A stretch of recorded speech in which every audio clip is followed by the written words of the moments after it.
really all of our high rep guys, so our ones basically. Did a little bit of work yesterday, a lot of Devo work today. Was our ones went basically the first hour of the practice, and then we moved it. Got a lot of wet ball work. I have a feeling down the stretch here in the last 4 games of the regular season, 2 home, 2 away, we're going to find some weather along the way. So to get some wet ball work with our ones, not just a wet ball, but also footing. You think everything changes with that. And then we moved inside here, did a lot of 2s, became our 1s, and then our Devo and 3s became our 2s. Got a lot of good Illinois versus Illinois. Some guys have been banged up. We're holding those guys out, obviously, but with all intentions, I would think that Reggie and Keith probably have a very good chance of being back Minnesota week. We're not going to push them into this week, but we'll see where they're at next week from there. As far as from the game, I can't really recall anybody. Obviously, Johnny will miss the first half of the Minnesota game, but from an injury standpoint, I think we actually came out of it halfway decent on the back end. So take advantage of the bye week. I've always thought the bye week is about 3 things: rest and recover your guys that have got a lot of high reps. Obviously, take a inventory of your 2 deep and your Devo guys and try to push them and make them develop in this off week as much as we can, make them feel the urgency of a game week, even though they don't feel it during the course of the week when they're sitting behind somebody else. And then third thing, the biggest thing is just individual, positional, unit, and team analysis. Kind of self-scouts, but also just how you're doing everything. So I've been gone since Sunday afternoon. I think I was in 6 states in 3 days, and then got back yesterday afternoon. We got good work today, have good work tomorrow, and then I'll take back off and do some recruiting Thursday, Friday, Saturday. And then Sunday we should, because of Minnesota, obviously still have a game. We'll get a chance to watch that, but we'll have a good jump on Minnesota on Sunday, a little bit tomorrow as well. With that, open up questions. Have you, or are you going to appeal Johnny's? Already done. Yep. Already done and denied, and yep, it is what it is. How would you characterize just the conversations with the Big Ten this season with officials and all that? You know, this is my, 10th year in the league as a head coach. You know, I think every coach gets off the field on Saturday, and you're going to see things through a different lens. What I try to do is just kind of take the perspective of, hey, what do I see during the game? I make evaluation what I see on Sunday.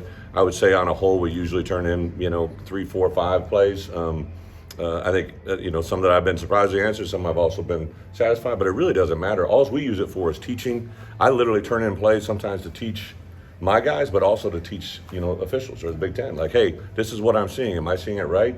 And we'll get a varied amount of responses. But Johnny's a little bit different because that was an NCAA appeal, and that's a formal NCAA process because of him being ejected from the game. So I had a conversation with him last night when I found out, and Johnny, you saw how much it hurt him during the course of the game.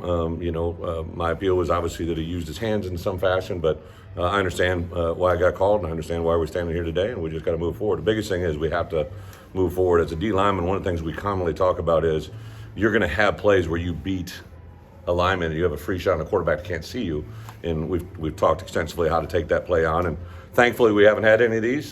Johnny, I believe, has had over 100 pressures. I don't know how many sacks and hurries, and has never been even where close to this. So unfortunately, it causes him to miss, half of a game and half of another, but it is what it is. Coach, that rule about missing the next. Yeah. What's your general? I mean, I get it. Yeah. Yeah, I get it. One of the things, I was actually on the committee that when we first implemented this rule, I was on the rules committee, and we had talked about different ways. And the main thing is we want to curb the behavior of our student athletes, right? In the name of player safety. And I don't think unequivocally anybody can sit back and say that hasn't changed, right? Like our guys. I think the game, 5 years ago, 10 years ago, has changed dramatically about how they launch, how they use their head. I think it's almost obvious now, like you will hear people in the stands say, oh, that's tough, because people recognize when it happens, right? Like when people lead with their head and use it as a weapon and it's set up to help protect the defensive player more than the offensive player, right? So I get it, I understand it. I think they'll always take a reevaluation of where it's at. It's hard, especially when you get down to the end, right? Like guys that are in limited number of games. I've seen examples at the end of each year where a guy's been basically removed or prohibited from a bowl game or a conference championship game, and that plays bang bang. You saw Johnny's reaction; like he had no intention of doing anything more than he saw that ball. He knew he could get it out, and unfortunately, that's a play that could have changed the whole direction of the game, right? And in a positive way, but unfortunately, it happened, and we just got to bite it and move on. Is it too punitive? Is it too much? Yes, I think it's up to discussion. Yeah. Coach, what you've seen on the field this year, has it changed at all how you evaluate your recruiting needs and specifically how you might want to approach the portal in the offseason? Yeah, great question. I think anytime as a head coach, we have 120 rosters on a player, we have 85 scholarships. We're a 3-5 team. If we were a 5-3 team, 7-1 team, last year, we were 7-2 going, right? Like whatever it is, like you have to evaluate where you're at. It doesn't make any difference what your record is. It just makes a perspective where your roster is. You have to understand that players that you may have thought aren't playing at the level that you want, or maybe because of injury, you've had certain situations that definitely takes a toll. How have you handled how have you thought Yakis has handled his position change, whether it's permanent or not? When do you have a position change? He had his hand. Oh, yeah. Well, in our package, you'll see before last week, there are some times where he did that. Last year we did it with other defensive ends. We did it with Owen Carney my first year. So there really hasn't been a position change. But, I think the biggest thing, we got to maximize our guys' strengths. And last week obviously with Keith out of the game, we felt with the personnel that they were showing, they're a big 11 personnel team. They didn't do much big unless they're in short yards or goal line, obviously. So nothing's really changed with him. I think I've been really pleased. I thought 2 weeks ago Gabe might have had his best practice session of the week going in the Maryland game, and I know he's stressing and pushing to make as much out of each opportunity, but I'm excited to see him in the last 4 games. So because Charlie and JMO kind of work together so much, he can still be in. You want to write a story on that? Is that what you're doing? Like he's an outside linebacker that played outside linebacker and defensive end. But you talk a lot about taking inventory of where you guys are at. What has that told you? I'm sure you and your coaches have done it. Just big picture inventory. What did that tell you about the first 8 weeks? Well, I think without a doubt, things offensively, short yardage, being able to put points on the board in certain phases of the game, those two jump out. I'd met with Aaron and Barry before I left town on Sunday, gave them specific things to look on that we're going to actually review here today as a staff. End of half for us defensively has obviously been an issue, end of game. And then, from a real logistical standpoint, even like with our twos and Devo out there today, football's football. We were practicing early down out there today.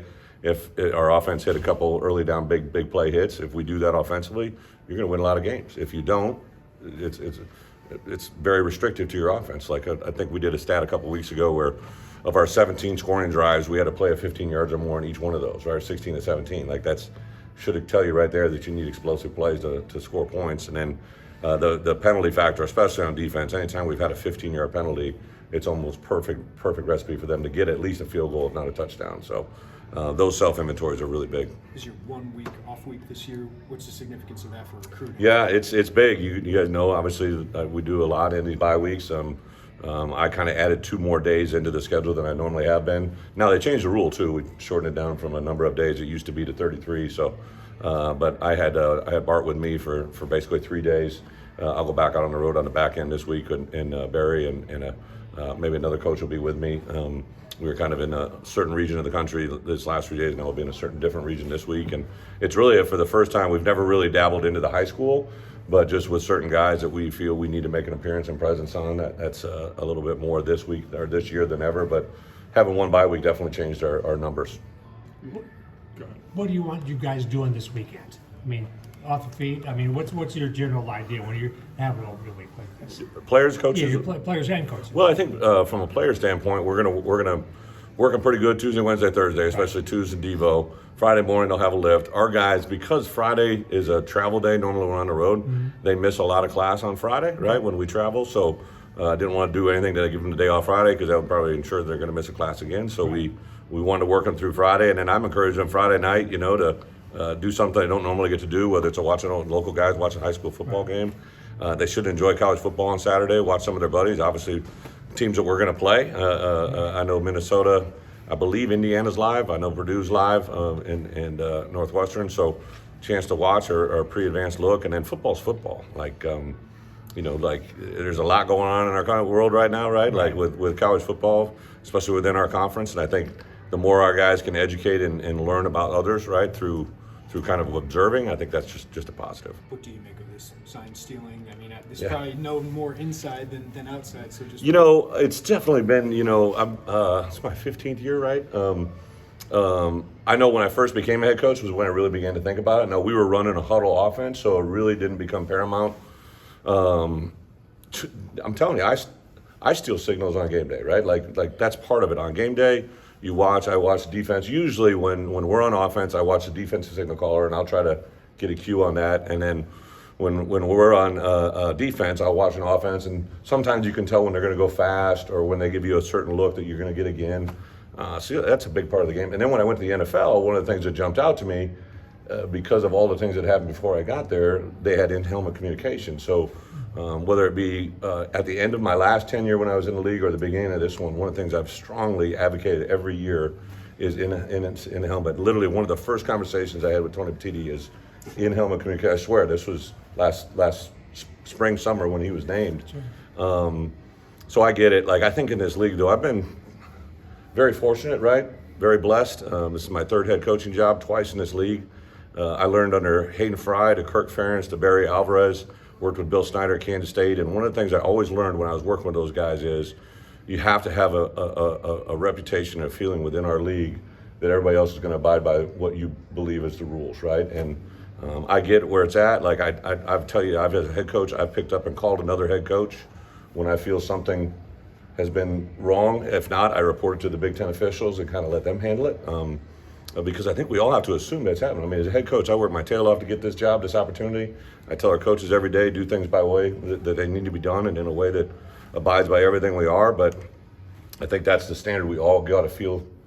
Whatever's going forward, we just believe that people are doing things right. And I think that's said in all phases of football, especially in this conference. And, I don't know anything about that whole deal, but I do know that's how I've kind of approached it as a head coach. What's been the message to the team as far as what's in front of them down the stretch of the Huge, season? huge. And tomorrow's Thursday. That's in front of us, right? Like that's a big deal. It's not funny. That's what I believe, right? Like, Thursday's in front of us. I gave them the agenda today of what we're going to do. Friday they got a work day. Saturday they have off. Sunday we'll jump into Minnesota prep.